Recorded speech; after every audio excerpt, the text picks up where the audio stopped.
Hey everybody, it's Patrick Lovell, Truth Bomb riffing the con on Thursday, November 9th, 11:32 a.m. my time. And I just got done with our premiere podcast featuring two guys that are now joining our effort for the Clean New Deal that you'll be able to find on Patrick Lovell Truth Bombs the con, and we'll try to disseminate this as far and as wide as possible. But it was a terrific conversation. Unfortunately, my colleague who's been by my side the whole time, Roseanne Rabiola Mile, couldn't attend today, but she will in future recordings of this podcast, and we're going to build upon it. But it was terrific, and when you watch it, you'll understand that there's more people out there that are speaking the same language that I am. And you'll discover why. And hopefully we'll be able to mix and match with millions of you out there that are going to come together under the umbrella of what we're calling the Clean New Deal to be able to, as I continue to say, create a tidal wave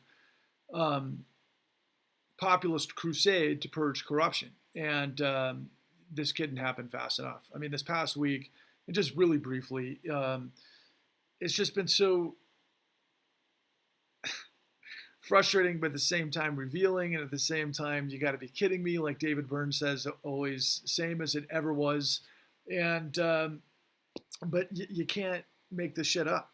And the elephant in the room is, of course, what a lot of people are talking about is the calamity in Gaza and the war in the Middle East and everything that could potentially lead to, particularly all of the fragility that's in the global sort of spectrum, including the Ukraine war, North Korea, China, Taiwan, and everything that's been going on in the Middle East for the last 20 years.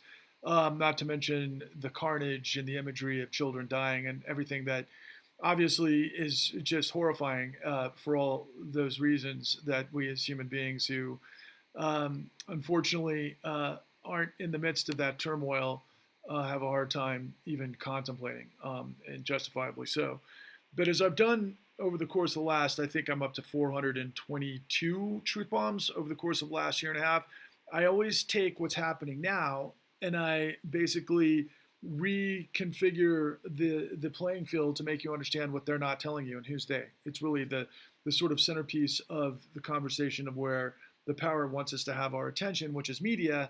And in the case of Donald Trump, which is definitely something to be incredibly concerned about, two things happened this week that are extremely important and, again, connected to what it is that I continue to reveal to you. The first, of course, is all things fraud case in the Donald Trump business empire. Yesterday, Ivanka took to the stand, and there was a lot of hoopla made about how she was under control and thoughtful and cooperative and all of these positive things. And yet, she hired her own attorney. And there's all these sort of narratives in mainstream media that, they want to tell this story about the personalities involved and make it about, let's call it Camelot of Trump and everything that might reveal in terms of how, I don't know, voters, the populists are going to respond. And this on top of the numbers that Donald Trump is leading Biden in 5 critical swing states and that sort of thing. And it's like, when I see those sorts of revelations, I'm kind of like, you've got to be kidding me.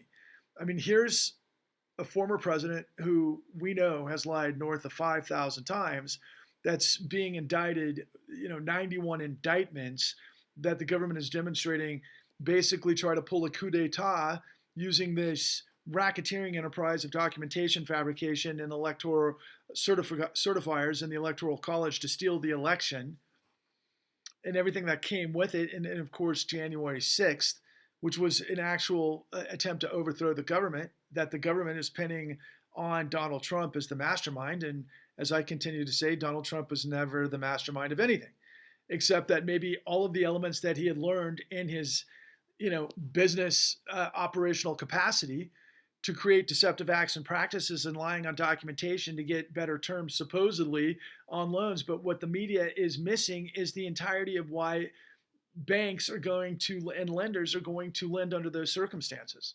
They don't see the big picture, which is, of course, what I laid out in the con at www.thecon.tv.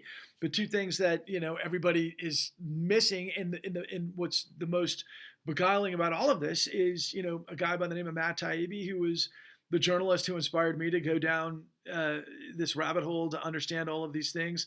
now is on the sidelines and saying things like, being, I don't know, sarcastic towards what he's always called Russiagate. Meanwhile, everything that's being revealed in these fraud trials is that, oh yeah, this was all about Deutsche Bank in special terms under their, this I don't know, high net worth sort of capacity aspect of the company. There's only one reason that the loans were made with Deutsche Bank to the extent that they were. It was the relationship with Putin and Russia. That's all there is to it. Or MBS or any manner of money laundering through Deutsche Bank to Donald Trump. And trust me, Deutsche Bank was involved with a lot more than Donald Trump, okay? They're one of the biggest freaking engines of fraud around the world, up there with Chase and Citi and all the rest of them, because they became Wall Street, even though they're, of course, Germany's central bank, basically, massive bank. And, they've been involved with all sorts of pump and dump schemes going back to the railroads, quite frankly, in the United States. So this isn't their first rodeo. Donald Trump is just one piece of it, albeit a big piece in terms of American politics and all things what Donald Trump represents. But the media is not telling you that story. They want to make it about, I don't know, Camelot, so to speak. And it's ridiculous. Because if you understand the con, you understand that the entire cash engine is created through appraisal fraud.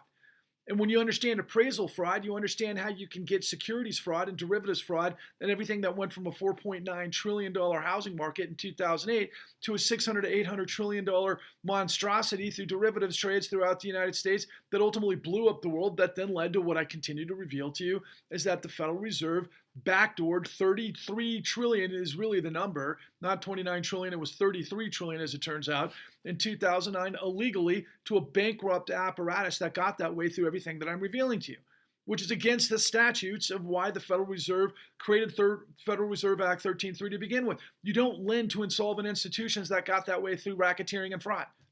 Nowhere does it say that in the statutes. Nowhere does it say in the Constitution or the Bill of Rights that our entire financial engine is to basically guarantee with the full faith and credit of the United States corruption. But that's what we did. And all of this stuff in 2023 is a result of everything that we're dealing with and that media continues to basically obfuscate. And obfuscate means hide the flag. And so we're creating this group of people that come from different backgrounds that are coming together to help basically put their thumbprint on what we're creating in the Clean New Deal, which is going to show to the world and to the tens of millions of people that need to get it that tens of trillions of dollars can be better spent than for corruption. Of course, we're still floating, but just barely. Look at all the carnage and the collateral damage and potentially World War III and all of the things that come with it. And the ultimate existential crisis, if none of that stuff gets us first, is of course what we've done to the environment based on a fossil fuel paradigm that we could have wiped our hands from with the proper investment in technology 25 years ago.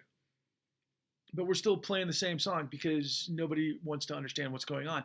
And we've got two political parties that are fighting it out, that have everybody fighting each other. And now we have everything that's going on in the Middle East that just further moves the goalpost. I happened to read an article this morning about how oil prices haven't been affected by the turmoil in Gaza because it doesn't affect supply chains. Not until Iran maybe tries to shut off what happens in the Suez Canal, then things could get catastrophic. But quite frankly, oil is just operating the way oil does. And by the way, China is the largest consumer of oil on the planet by far right now, which is incredible when you consider what the United States does. But the bottom line is the price of oil is going down because we've got alternatives, honestly, particularly electric cars and other things. And that can continue to happen in a way that if we reconfigured $70 trillion, for example, as a starting point, because that's what we've spent for the last, 13 years, to basically prop up this machine of deception and fraud illegally. And we've got to overcome that. And that's what we're going to do.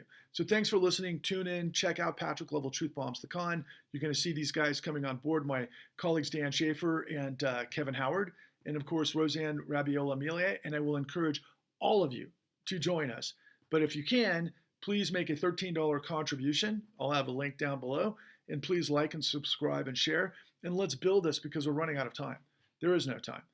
This is the last chance. It's 2023. We have the answers that can turn this thing upside down, inside out, right the ship. It's not that complicated. We just need tens of millions of people to become equipped with the facts and truth and become motivated to overcome all of these idiots out there. Because the biggest enemy right now is threefold. It's the rhetorical three-legged stool. It's ignorance, it's apathy, and quite frankly, it's trying to think of what the third best scenario is in that trifecta. Because corruption is what it's just people's inability to wrap their heads around it. And I swear to God, it's not that complicated. Ignorance, apathy, cowardice was the third one that I'm looking for. You can't be a coward. This country and the dynamism of the citizenry of the United States was not designed for you to stick your head in the sand. Because if you do, the guys that get it running away with it and the created the train wreck, are you kidding? That's what they depend on. They bet the world on it that you wouldn't understand this information. Try to come on board as soon as possible. Thank you for listening. Onwards and upwards. Failure is not an option. Rise, roar, revolt.